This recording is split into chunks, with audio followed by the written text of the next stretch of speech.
People always brag about rescuing pets as like a smug self-stroke of the savior complex, yet nobody adopts children if they can help it. And I enjoy that that's how it is. Hell, I like birds more than I like humans, and I don't even like birds. I don't dislike birds. I don't care about birds, which is still more devotion than I serve to mankind. But I'm in the minority with that thinking, so it's weird that it's so institutionalized. Because people only adopt children as a last resort. And I agree with that. Fuck them. Their birth parents failed them and their genes are in them, so you're not picking from a group of winners. Adopting a used kid is just like birthing a fresh one, only you feel nothing for them, right? You can't instantly love a kid you adopt. They aren't related to you. You'd be a pedophile. There are three kinds of people who adopt: gay people, sterile people, and famous Hollywood actresses. I don't think gay people should be able to own kids, because that just encourages teenagers to have unprotected sex. What? They'd think twice about getting pregnant if there weren't loving couples ready to give their accident a healthy life. Sterile people adopting kids is just civil disobedience in the face of God, who made your body shitty to save your kid from an eventual death at age 4 from your own car idling in reverse down your slanted driveway while you were busy with groceries. Look it up. That's how all toddlers die. I don't know why it costs 40 grand to adopt a baby. They act like they're fucking breeding alcoholic mothers with deadbeat dads to keep a steady supply. They give away the older kids for free sometimes because nobody wants damaged goods that have seen too much. Yes, I'm looking for someone cagey and antisocial. Hey, do you have any kids who were previously inseparable from their siblings until they got recently adopted by other families? Yeah, I'm looking for hard luck children to join my traveling circus. I honestly love the people who see two siblings that have been through everything together and are just like, yeah, we'll take one. But sir, these brothers have always been together. I don't give a fuck. Separate them. I hope the other one dies of a broken heart. I only got room for one bastard because we're also getting a dog.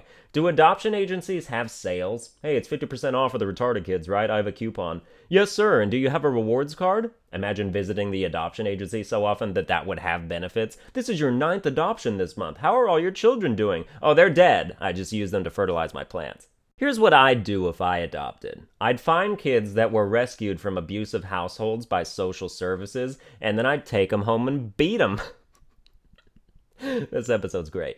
Hey, did you see that Annie reboot with Jamie Foxx? I think it's called Orphan Black. I'm not saying orphans can't grow up to be successful. We've seen it with the likes of Batman and Superman and Sly Cooper. Real life's a bit harder, though. How about those Portland protests? I don't see why we don't take the opportunity while all the most annoying people in Oregon are in the same place to just firebomb the streets. It's been a week and they're still going on. I mean, jeez, how many times do you have to yell, "Not my president," before he voluntarily steps down? Sorry guys, you're right, I'm not.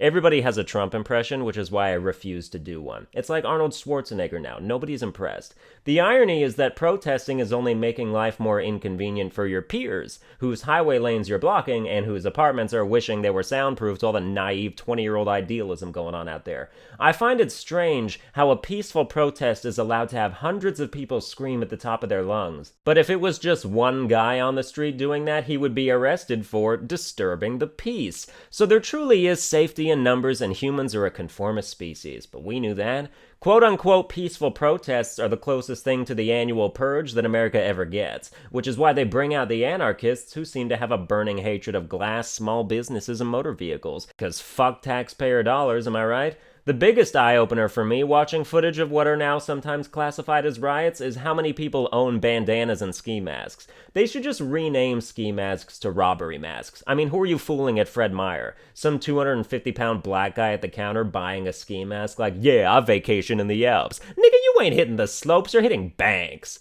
It's okay for me to say that because I was role-playing as black in that scenario. God, imagine if I said that as a white guy. That would be terrible.